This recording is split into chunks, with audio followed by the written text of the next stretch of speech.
कैसे हो आप सभी लोग। आई होप सारे लोग अच्छे से होंगे, बढ़िया से होंगे और अपने फिजिकल की तैयारी भी कर रहे होंगे। लेकिन आपको एक चीज़ भी ध्यान रखनी है, फिजिकल के साथ साथ आपको अपने डॉक्यूमेंट्स वगैरह भी तैयार रखना है डीवी के लिए, डॉक्यूमेंट वेरिफिकेशन के लिए। अभी अगर चैनल पर नए हो, जिसने अभी तक सब्सक्राइब नहीं किया, चैनल को जरूर सब्सक्राइब कर लें। और आपको जो भी दिक्कत है, कोई भी क्वेरी है, अगर डीवी को मैं यहाँ पर एक्सप्लेन करूँगा कुछ चीज़ें, अगर आपको फिर भी समझना है इंस्टाग्राम आईडी पर मेरे से पर्सनली पूछ सकते हैं। और बाकी टेलीग्राम ग्रुप को जरूर ज्वाइन कर लें, वहाँ पर सारी अपडेट मिलती रहेंगी जो भी चीज़ें आती होंगी। ठीक है ना। चलिए मैं कुछ चीज़ें बता दूँ आप लोगों के साथ। डीवी के साथ साथ बॉडी मेजरमेंट भी होगा। शायद आप लोगों को, बहुत लोगों को पता भी हो, शायद नहीं पता हो। जो मैंने लास्ट वीडियो में कुछ चीज़ें नहीं बताई थी और कुछ डाउट जो आपके ज़्यादा हो रखे थे, उन डाउट्स को क्लियर करने के लिए भी आया हूँ मैं यहाँ पर। देखिए, यहाँ ये वीडियो बनाई थी, आप लोगों ने देखी थी, लेकिन उसमें क्या था कि आपके ज़्यादा ही डाउट थे कुछ चीज़ें।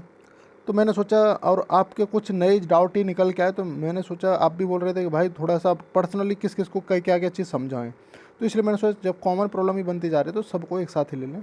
क्या है ना कि यहाँ पर मैं बात करूँगा डिग्री या मार्कशीट में से क्या चाहिए। अगर नाम में किसी के में, पेरेंट्स के नाम में, आपके नाम में, या मार्कशीट, किसी मार्कशीट में कोई भी दिक्कत है, कोई भी त्रुटि है, कोई भी गलती है, कोई भी एरर है, तो आप क्या कर सकते हैं। ठीक है ना। यूआर और अदर स्टेट के लिए क्या क्या डॉक्यूमेंट चाहिए, इन चीज़ों पर बात करना डीवी से संबंधित। और इस वीडियो को पूरा देखना शुरू से लास्ट तक, क्या क्या प्रति, कितनी प्रति चाहिए, कितनी फोटोकॉपी चाहिए, बोलते हैं ना, किस किस डॉक्यूमेंट की कितने आपके फ़ोटोज़ चाहिए। ठीक है ना। डीवीपीएस आपके जैसे फीमेल के लिए बात करूँगा, जो आपकी मेजरमेंट होगा उनको लिए कितना वेट चाहिए। ठीक है ना। इन सारे फैक्टर्स पर मैं बात करने वाला हूँ। चलिए मैं स्टार्ट करता हूँ वीडियो को अब आपके साथ। देखिए, आप लोगों का टेलीग्राम ग्रुप है, अगर आप चाहो तो ज्वाइन कर लो। यहाँ पर करीब 3600 मेंबर है अब तो आप भी ज्वाइन कर सकते हैं अपडेट रहने के लिए और रेगुलर अपनी नोटिफिकेशन पाने के लिए। कोई भी दिक्कत, किसी भी एग्ज़ाम की अगर आप तैयारी कर रहे हैं, सब के लिए। ठीक है ना। चलिए मैं अगर बात करूँ आप लोगों से, ये छोटा सा मेरा एक इंट्रोडक्शन है, एक कुछ एक क्रेडेंशियल्स हैं बस, और कुछ नहीं ज़्यादा। देखिए आगे मैं बात करूँ, देखिए मैंने आप लोगों के लिए एक वीडियो बनाई दी है। और हाँ, ए वन मोर थिंग कि मैंने आप लोगों के लिए एक प्लेलिस्ट क्रिएट कर दिया, धीरे धीरे ज्योग्राफी की कर दी है, और उसमें 2 वीडियोज आ चुकी हैं। आप लोगों की एक बार विजिट ज़रूर करिएगा। और एक छोटी सी चीज़ और है, आपकी अगर यूपी ट्रिपल एस सी की तैयारी करो, किसी भी एग्जाम की तैयारी करो, जियोग्राफी वहाँ से कर सकते हो आप आराम से। और यूपी ट्रिपल एस सी की तैयारी करो तो लेखपाल के लिए जो ग्राम प्रवेश है, उसमें भी मैं धीरे धीरे काम कर रहा हूँ आप लोगों के लिए, क्योंकि मैं भी एग्ज़ाम देने वाला हूँ। तो जो मेरे पास जो बेस्ट कंटेंट होता है मैं उसी को प्रोवाइड कराता हूँ। चलिए अब मैं बात करता हूँ आप लोगों के लिए डीवी के लिए। डीवी में क्या क्या चाहिए, क्या क्या नहीं, क्या क्या चीज़ें होंगी। देखिए भाई, आते हैं अब डीवी पर। यहाँ पर मैं बात करूँगा इंपॉर्टेंट डॉक्यूमेंट्स क्या क्या चाहिए। ठीक है ना। और जब आपका डॉक्यूमेंट डीवी होगा और आपके जो मेजरमेंट्स होगी वो एक साथ ही ले लेते हैं। पिछली बार ऐसा ही हुआ था और इस बार भी ऐसा ही देखने को मिलेगा आप लोगों को। ठीक है ना। जो बॉडी मेजरमेंट है, ठीक है ना, जो आपका बॉडी मेजरमेंट है वो आपको एक साथ देखने को मिलेगा। और आपकी जो फिजिकल है वो कहीं और होगा। मतलब जो मेरा कहने का मतलब है, अगर एक डिस्ट्रिक्ट में आपका ये डीवी हो जाता है, डॉक्यूमेंट वेरिफिकेशन होता है, और आपका फिर जो रनिंग है आपकी किसी और सिटी में या फिर और डिस्ट्रिक्ट में होगी। ठीक है ना। देखिए अब मैं बात करता हूँ आप लोगों से यूआर और अदर स्टेट के लिए क्या क्या डॉक्यूमेंट चाहिए। आपको ये थोड़ी सी ज़्यादा दिक्कत रहती है, तो इसलिए मैं सारी चीज़ों को क्लियर करके लाया हूँ, इस बार लिख के लाया हूँ। मैंने लास्ट वीडियो में लिख के नहीं, मतलब ऑलरेडी मैंने एक्सप्लेन की थी जुबानी, लेकिन इस बार लिख के लाए। स्क्रीनशॉट जरूर ले लेना अगर आप लेना चाहो तो, इन डॉक्यूमेंट को शेयर करने के लिए। देखिए, एप्लीकेशन फॉर्म अगर आपके पास है तो अच्छी बात है, क्योंकि उसमें रजिस्ट्रेशन नंबर चाहिए होता है आप लोगों को, रजिस्ट्रेशन नंबर ज़रूरी होता है। अगर नहीं है तो कोई बड़ी ऐसी नहीं है, क्योंकि जो आपका रजिस्ट्रेशन नंबर है आपकी मेल आईडी से मिल जाएगा। ठीक है ना। तो रजिस्ट्रेशन नंबर ही चाहिए माल ओनली, और आपको रोल नंबर, और ज़्यादा कुछ नहीं। अगर एप्लीकेशन फॉर्म है तो उसकी एक कॉपी चाहिए। अगर आपके पास, अगर आपके जो फ़ोटोज़ हैं कितने चाहिए, 15 से 20 या जितने भी हो जाए, कम से कम मिनिमम 15 या 20 तो होने ही चाहिए। ठीक है ना। क्योंकि 10 फ़ोटो ही चाहिए होते हैं, लेकिन 15-20 ज़रूरी है। रख लेना, कोई नहीं।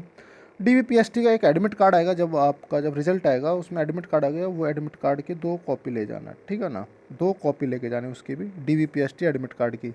जो आपका रिटर्न जो एग्ज़ाम हुआ था, मतलब मेरा कहने का मतलब जो रिटर्न आपका जो एडमिट कार्ड आया था रिटर्न के लिए, वो ज़रूरी नहीं है, उसकी कोई ज़रूरत नहीं है। अगर मैं बात करूँ आइडेंटिटी कार्ड, आपको मैं बता रहा हूँ अदर स्टेट के लिए क्या क्या चाहिए। आइडेंटिटी कार्ड में जैसे आप आधार कार्ड ले जा सकते हो, voter ID, DL, driving licence और पासपोर्ट ले सकते हो। इनकी दो कॉपी, फोटो कॉपी करा लेने आप लोग को। 10th और 12th की मार्कशीट और सर्टिफिकेट। बहुत से बच्चे इसी में कन्फ्यूजन है कि मार्कशीट और सर्टिफिकेट में, देखिए कुछ टाइम पहले क्या होता था, मार्कशीट अलग होती थी और सर्टिफिकेट अलग होता था हर किसी में। लेकिन अब क्या होने लग गया है कुछ टाइम से, कि मार्कशीट और सर्टिफिकेट एक ही कर दिया। मार्कशीट और सर्टिफिकेट एक ही आपको डॉक्यूमेंट मिलता है। अगर आपके पास आपने अगर पहले अपनी 10th या 12th की है तो उस टाइम पर दो दो चीज़ मिल रही होंगी आप लोगों को, सर्टिफिकेट और मार्कशीट, तो आप लोगों को दोनों की दो दो कॉपी लेके जानी है, ठीक है ना। ऐसे 12th क्लास के लिए। अगर मैं ग्रेजुएशन के लिए बात करूँ आप लोगों से, ग्रेजुएशन में आप लोगों को कुछ नहीं क्या करना है, ऑल सेमेस्टर्स और सारे ईयर्स या सेमेस्टर्स की आपके पास मार्कशीट होनी चाहिए, ये ध्यान रखना। अगर नहीं आपने अगर त्रुटि के लिए दे दिया तो प्रोविजनल एक सर्टिफिकेट बनता है, आपको यूनिवर्सिटी या कॉलेज से उसको ले सकते हो, ठीक। फाइनल ईयर की मार्कशीट कंपलसरी है, एक चीज़ बता दूं, यहाँ पर इसके 2 कॉपी चाहिए, हर किसी मार्कशीट की 2 कॉपी। मैंने ऑल सेमेस्टर या ईयर की बात इसलिए कर रहा हूँ क्योंकि आपको पता है ना 3 साल में कितने 6 सेमेस्टर हो जाते हैं, अगर आप कोई ग्रेजुएशन कर रहे हो नॉर्मल, अगर बीटेक करो तो 8 सेमेस्टर हो जाते हैं, ठीक है ना। अगर और भी वेरिएशन होता रहता है तो ये इसलिए कर रहा हूँ मैं, सेमेस्टर हो या ईयरली। अब तो ईयरली प्रोग्राम वैसे कम ही है 3 साल वाला तो, लेकिन सेमेस्टर वाला ज़्यादा चल रहा है। कुछ चीज़ें और जैसे कम डिग्री या आपको क्या चाहिए, डिग्री या प्रोविजनल डिग्री। देखिए कुछ यूनिवर्सिटी जैसे ड्यू है, वो क्या करते हैं, आपका जो एग्ज़ाम कराने के बाद जब आपका फाइनल ईयर हो जाता है तो वो क्या करते हैं, आपको 3 या 2 साल बाद आपकी डिग्री रिटर्न होती है, या जो आपकी स्टेट यूनिवर्सिटी वो भी ऐसा ही करती हैं। कुछ यूनिवर्सिटी ऐसा करती है 1 साल के बाद आपको डिग्री दे देती हैं। तो क्या होता है कि आपको एक प्रोविजनल डिग्री मिलती है, उसकी कुछ वैलिडिटी होती है, वो यूनिवर्सिटी खुद प्रोवाइड कराती है, या तो ऑनलाइन वेबसाइट पर मिलेगा, ऑनलाइन होता है तो आपको अटेस्ट करानी होती है, ध्यान रखना, ये अटेस्ट करानी होती है प्रोविजनल डिग्री कॉलेज से। ऑनलाइन का सीन तो नहीं होगा मेरे हिसाब से, तो आपको यूनिवर्सिटी खुद प्रोवाइड कराएगा। अगर आपके पास ओरिजिनल डिग्री नहीं दी है तो एक कॉलेज आपको खुद प्रोवाइड कराएगा, जो यूनिवर्सिटी है आपको खुद प्रोवाइड कराएगी कि प्रोविजनल डिग्री, जो आपके लिए 6 महीने करीब मतलब वो उसकी वैलिडिटी रहती है, ठीक है ना। ये सारी चीज़ें हुई इसके लिए। तो मेरा कहने का मतलब ये है कि आपको क्या करना है, डिग्री के लिए, प्रोविजनल डिग्री के लिए अप्लाई कर देना अगर अभी तक नहीं किया है तो, क्योंकि देखो दिक्कत तो मेरे हिसाब से नहीं बनेगी अगर आप मार्कशीट भी लेके जाते हो फाइनल ईयर की, मेरे हिसाब से तो नहीं बनेगी, लेकिन फिर भी बी श्योर कम मतलब चीज़ों को कहीं ना कहीं बिगड़े ना, इसलिए आपने ग्रेजुएशन कर रखा है तो आप प्रोविजनल डिग्री के लिए अप्लाई कर सकते हो, कोई बड़ा इशू थोड़ी है, इसको ज़रूर रख लो, क्योंकि हो सकता है बाद में कोई चेंज हो या फिर कोई नए चीज़ें निकल के आएँ तो दिक्कत बन सकते हैं आप लोगों को। चलिए मैं बात करता हूँ कि जो बंदे रिलैक्सेशन, अब देखिए ये तो अदर स्टेट और यूआर की बात हो गई, ठीक है ना। यूआर को और अदर स्टेट को ना तो डोमिसाइल चाहिए, ना कोई कास्ट का तो सीन है, ना डोमिसाइल भी नहीं चाहिए, कोई बड़ा इशू नहीं, ठीक है ना। चलिए आगे मैं बात करूँ आप लोगों से, अगर डोमिसाइल है तो बड़ा कोई दिक्कत नहीं है, क्योंकि आपको कोई स्पेशली कोई ऐसे तो ट्रीट किया नहीं जाएगा, यूआर वाले यूआर में रहेंगे। देखिए ए फॉर रिलैक्सेशन, मतलब एज रिलैक्सेशन या जो भी रिलैक्सेशन आप चाह रहे हो उसके लिए ये है यहाँ पर, जैसे कि ओबीसी से, EWS, SC ST, ex serviceman और freedom fighter, dependent on freedom fighter, dependent freedom fighter जो से संबंधित आपको क्या क्या चाहिए। तो अगर मैं बात करूँ आप लोगों को इन सब के लिए आपको एक तो डोमिसाइल है कंपलसरी, कब का होना चाहिए, ये स्पेशली लिख रखा है उन्होंने आपको, मैं जो इसकी कॉपी है एप्लीकेशन जो आपका जो ये आया था नोटिफिकेशन आया था उसकी कॉपी मैं टेलीग्राम ग्रुप में प्रोवाइड कर दूँगा, वहाँ से ले सकते हैं।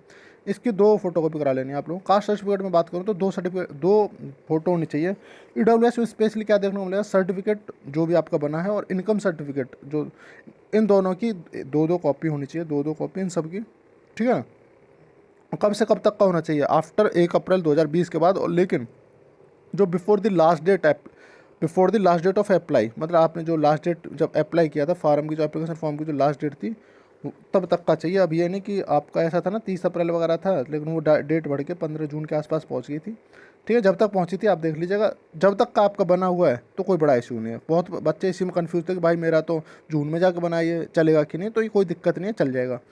ओबीसी की बात करूँ, ओबीसी के लिए भी यही चाहिए, ठीक है ना, 1 अप्रैल 2020 से पहले के बाद का और बिफोर लास्ट डेट से पहले का। एससी एसटी के लिए सर्टिफिकेट चाहिए, कोई दिक्कत नहीं है, पुराना हो कितना भी कोई दिक्कत नहीं है। एक्स सर्विसमैन और फ्रीडम फाइटर की बात करो तो उनके लिए सर्टिफिकेट आपका बनता है, वो बनवा लिया होगा आप लोगों ने अभी तक, तो उसकी फ़ोटोकॉपी 2 करा लेना आप लोग। और गवर्नमेंट जॉब में हो किसी में, सेंटर या स्टेट की गवर्नमेंट जॉब में, तो आपको नो ऑब्जेक्शन सर्टिफिकेट जरूरी है। और वो जो एनओसी है ना, आपको कब का चाहिए, before the last date of application forms की जो लास्ट डेट थी ना, उसको कैसे ही बनवाने की कोशिश करो, उससे उससे पुराना ही होना चाहिए, रिसेंटली नहीं चलेगा, दिक्कत कर देंगे आप लोगों के साथ, सच बता रहा हूँ, ठीक है ना। तो इस चीज़ को मत करना, इग्नोर मत करना, अभी दिक्कत है तो उस टाइम के बनवाने की कोशिश करो जैसे भी। चलिए अगर आपको फिर भी कोई दिक्कत है यहाँ पर तो इंस्टाग्राम पर आकर के मेरे से पर्सनली पूछ सकते हैं। ये सब के लिए चाहिए सारी की सारी चीज़ें, ठीक है ना। मैंने बता दिया किस किस के लिए चाहिए, सारी चीज़ें हो चुकी हैं। और अब मैं बात करूँ आप लोगों से, देखो उस दिन क्या होगा मेजरमेंट में, आपके क्या क्या होंगे मेजरमेंट, आपका होगा बॉडी का मेजरमेंट, क्या क्या होगा मेल के लिए क्या होगा, 168 हाइट चाहिए आपके लिए, किस किस के लिए, यूआर, ओबीसी एंड एससी के लिए। अगर एसटी की बात करूँ 160 सेंटीमीटर चाहिए। चेस्ट के लिए आपको पता है 5 सेंटीमीटर कंपलसरी है, मिनिमम चेस्ट एक्सपेंशन कंपलसरी है, ये ध्यान रखना। और भाई आपके चेस्ट एक्सपेंशन आपके यूआर ओबीसी और एससी के लिए कितना चाहिए, 79 से 84 सेंटीमीटर, ठीक है ना, 79 से 84 सेंटीमीटर। मतलब 79 कैसा होना चाहिए, नॉर्मल, और एक्सपेंशन के बाद 84 होना चाहिए।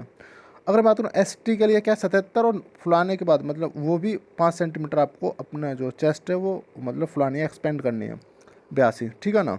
अगर बात करूँ फीमेल के लिए, फीमेल के लिए हाइट का वही क्राइटेरिया आपको पता है 152 सेंटीमीटर, और आपका एसटी के लिए 147 सेंटीमीटर। और मिनिमम वेट देख लो आप एक बार, 40 केजी 40 केजी फीमेल के लिए चाहिए चाहिए, ठीक है ना। ये सारी चीज़ें हो गई आप लोगों के लिए। अब मैं बात करूँ आप लोगों से त्रुटि। अगर आप पे कोई भी त्रुटि है, कोई भी नाम में कोई भी दिक्कत है, तो आप एक एफिडेविट बनवा लीजिएगा, बड़ी नॉर्मल सी बात है, कोई बड़ा इशू नहीं। आपके और किसी भी डिग्री में कोई भी दिक्कत है, ठीक है ना, और हो सकता है आपके पेरेंट्स के नाम में कोई भी एरर है 10th-12th के में, तो कोई बड़ा इशू नहीं होता है भाई। आप क्या करना है, एक एफिडेविट बनवा लेना, 200-250 का बनेगा, और आराम से बनवा के काम करा सकते हो, कोई दिक्कत नहीं है, कोई बड़ा इशू नहीं है।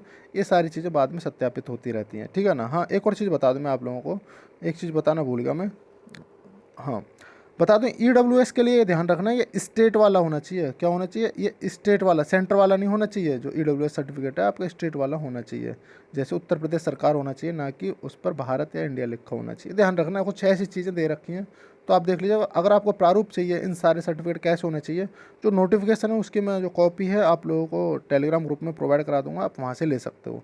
चलिए, ये सारी चीज़ें थी, मैंने आप लोगों के साथ जो शेयर कर दी, और जल्द ही देखिए आप लोगों को ये सारी चीज़ें देखने को मिलेंगी। एफिडेविट की बात कर दी, एफिडेविट बनवा लीजिएगा। फिर भी अगर आपको कोई भी दिक्कत है, कोई भी प्रॉब्लम है, तो इंस्टाग्राम पर आकर पर्सनली पूछ सकते हैं, ठीक है ना। चलिए, अपना ध्यान रखिएगा और अच्छे से रहिए, और रनिंग वगैरह अच्छे से करते रहिए, बादाम का हलवा जो भी पॉसिबल है वही खाते रहिए। चलिए, thank you, take care, bye.